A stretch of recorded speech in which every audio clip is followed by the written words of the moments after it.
Kaibigan, tara, luto naman tayo ng Bicol Express mga kaibigan. At eto na mga kaibigan, naghanda na ako dito ng mantika mga kaibigan.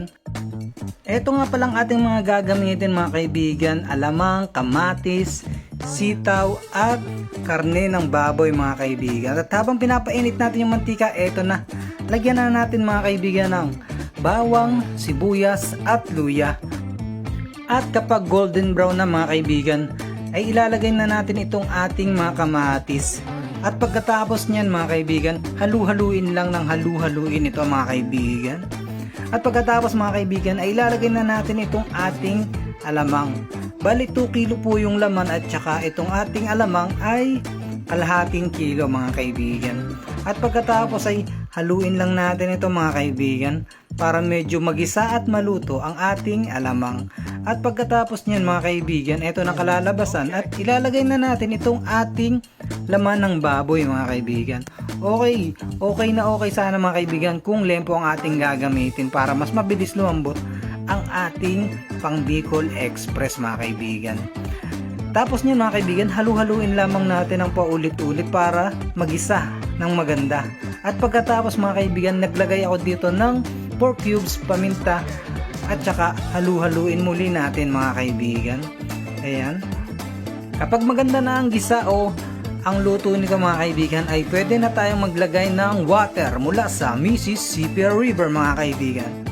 Medyo dadagdagan natin ng ating water mga kaibigan kasi papaigahin o papakatihin natin yung tubig ng ating Bicol Express hanggang sa tuluyang lumambot o makuha natin yung tamang lambot na naaayon para sa atin mga kaibigan.